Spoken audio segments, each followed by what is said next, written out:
after the second flip. We had 4 different measures of value added, 2 for math and 2 for English.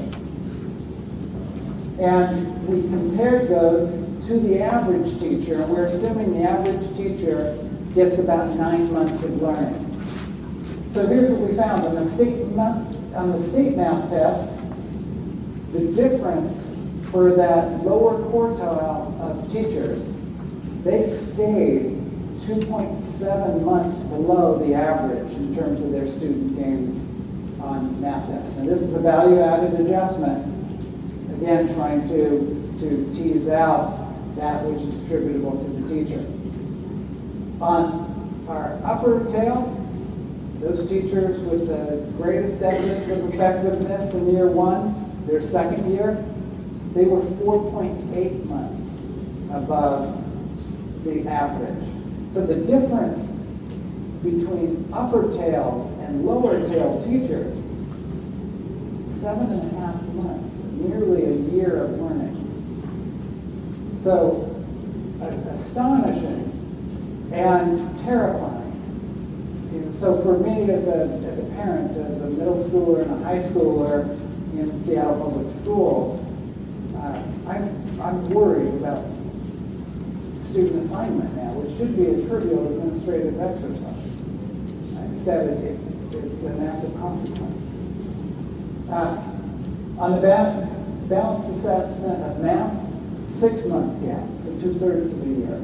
State ELA, this is pretty interesting. This is our smallest gap. It's still 3 months, 1/3 of the year, so it's non-trivial. But it is smaller. So reading instruction seems to be more consistent.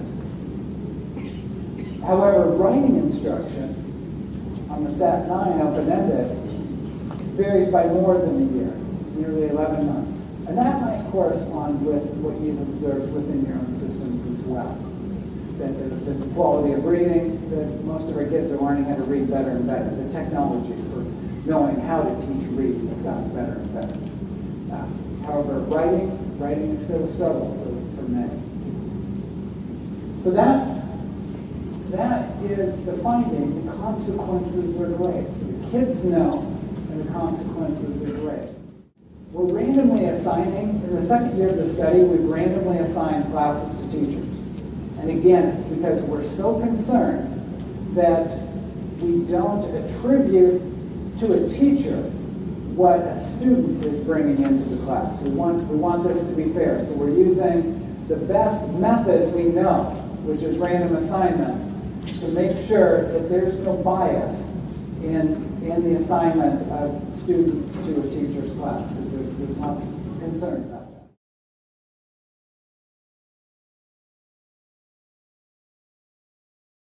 This next report is going to be all about the video observation and the differences in these observation instruments that we're looking at. Is a good teacher, a good teacher, a good teacher? Or are some of these instruments getting at unique aspects of practice that could help us hone in on the kinds of things that we are going to ask teachers to do as they develop more expertise? These are the 7 frameworks we're looking at. Bob Pianta and his colleagues at the University of Virginia have developed a classroom assessment scoring system, CLASS. Start with the Nielsen's framework for teaching, the mathematical quality of instruction, the protocol for language arts teaching observation, quality science teaching. Those 3 are all subject specific, as is the UTeach observation protocol, which is a math science observation protocol.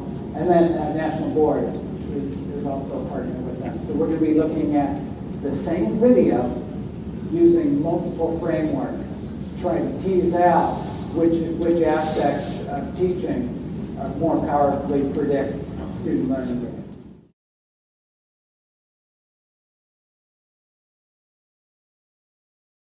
This is our website. Feel free to check in. It'll be updated here soon as we come out with these results. We're anticipating those end of summer, early fall.